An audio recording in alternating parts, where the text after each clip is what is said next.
ओरैबायदि गोथाव जाखादो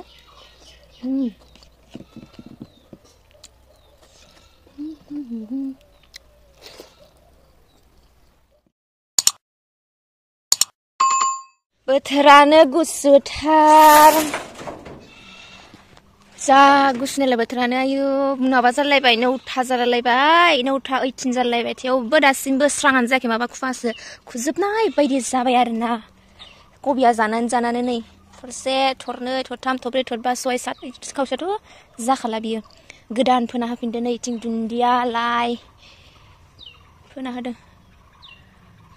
आं मा लांफैदोंमोन मुलियाबो रालायलांजोबसिगोनसो औ लाफाया गोलाव गोलाव जाना दं माथो दाय खानांगोन र' लाफा खारै आलु भाजि जानो फान्थाव लांफैदों आङो फान्थाव आयु थैबायसो माथो मामा माथो फान्थाव दंफाङानो थैनाय बायदिसो जाबाय फिथाइ थायनाया फान्थावानो बिदि जायोखि नायलाय अ बैखौसो होनदों मामिया आं सानदों बैखौसो होनदों अ बैखौसो आं दासो नुहुरदोलाय गोलावथार माथो वाव होनदों खानस्रि बमा थांनानै लांदोलाय सयथि थायसिगोन आरो इफोरबो नै बार सोना होदों माबा होदों रायलायनायानो जालायलांलासो बार सोदों रायलायनायफ्रानो नांथानाय जोंबायसो नालाय वाव माथो गोलावथार वाव साइज नुथारदों माथो गिदिर गोलावथार बारालाय गिदिर नङा अबसे होमबाबो गोलाव आरोना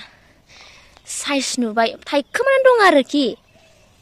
जाहैनोसै आं बेखौ दायो मादिथो जसगोनलाय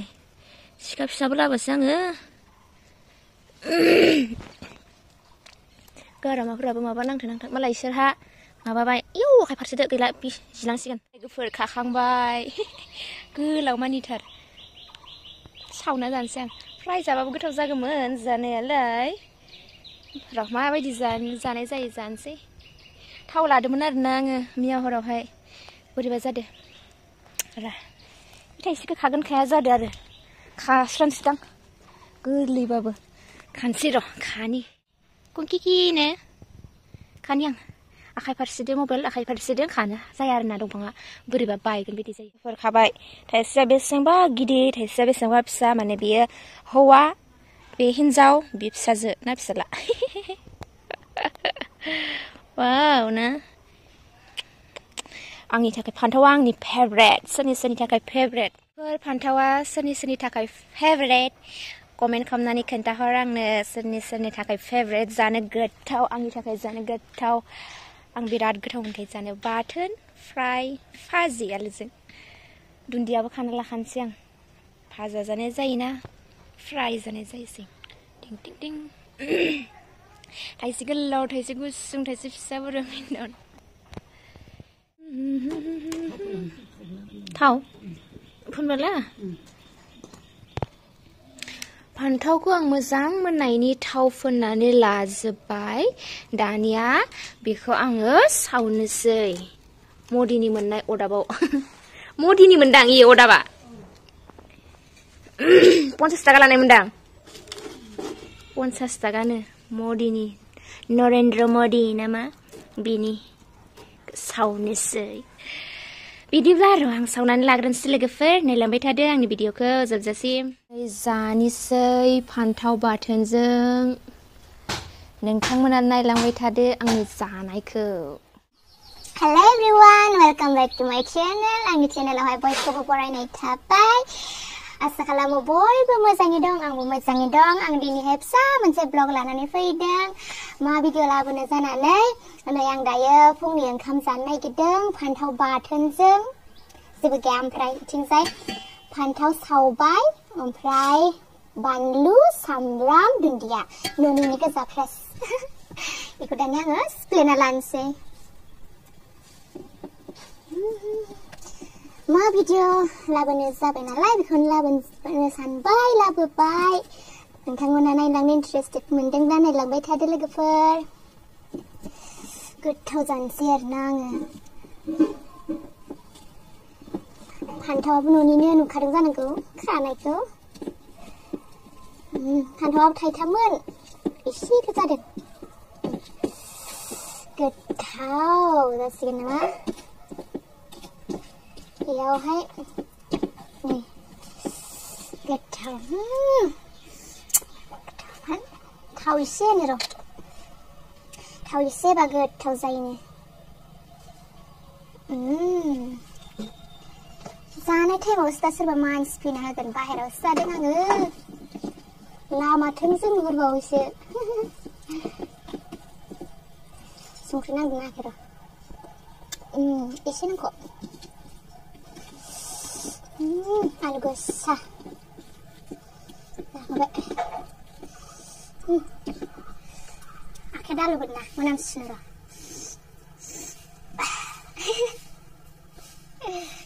मानसियाबो मेंख्लं लोमजानानै हामजोब्बाय ओंखामाबो दै फुङावनो संनायना फान्थाव सावगौमानि गुसु जाबाय दै गुदुं होनानैसो स्लब स्लब जानोसै ओमफ्राय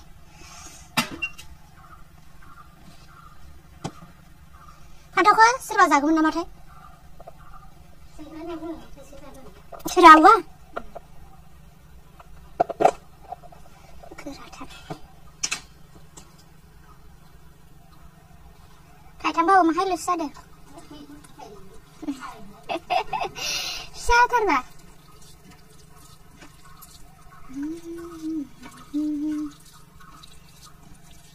ओंखाम गोजांजों माबा दंमोन आरोना लाइ बिलाइ ना मुला बिलाइ बिबार लाइ बिबार अनला माबा लाइ बिबार दंमोन भाजि जाया आं खारलेले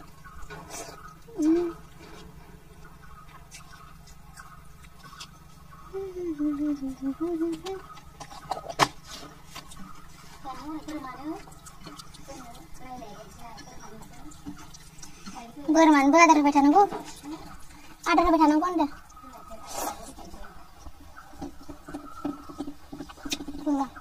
साइडजोंसो जाजोबनो हागोन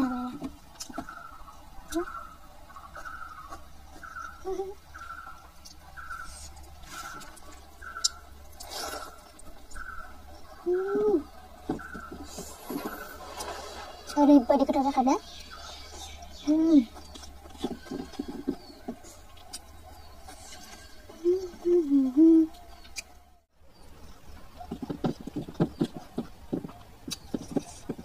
फ्रेश गोथाव होनदों मानसिफोराबो भिडिअ बानायना ओंखाम जायो नालाय ओंखाय जि जानो हानाय नुयो ओंखायनो आंबो जानो नायदों आरो हाबाथ'थ' अखा हाबाय माथो खालामखाबायमोन आं गुसु गोजांनानै थाबै सिखारखां दिनै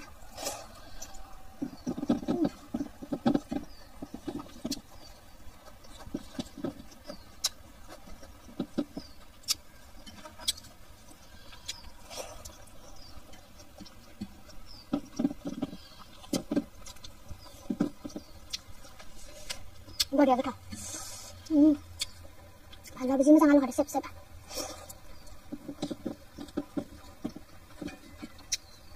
देलाया माया मालायना देलायो आंनि खावबाय बे देलायखौ जेरै सिखारबाय मोखां सुबाय होनबाय बेनोसै आरो खानाय बवाखा ओंखाम जानो नागिरबा माबायानो गैया जाबाय लाइ बिबार भाजासो होनना बुंबाय आंथ' जाया गोथाव मोनखाया गोखाखा खालायले होननानै बुंबाय बायद' थां फान्थाव थाइसे लाना दोङो ना संबाय आइनि फिसाखौबो लाना फैना लांबाय आरो गोथाव नोंहा बुरजा बायनांगो बिदिबा लोगोफोरा भिडिअखौ दोनथ'नोसै आं गोलाव जाबायना गोलाव जाद्राय भिडिअआ आंबो हिन्दीसो भिडिअ बानायनांसिगोन हिन्दी ब्लग रोङाबाबो सोलोंसै आंबो नै बे खारै होनो ना वाव very tasty होनलायनोसै आंबो रोङो रायलायबाय थायाना ओंखाय स्पिड जाया आरो रायलायनायफ्रा थाब फाया बुजिबाबो बिदिबा लोगोफोर बिराद गोथाव जाबाय ओंखामखौ लादोंना जाबावनोसै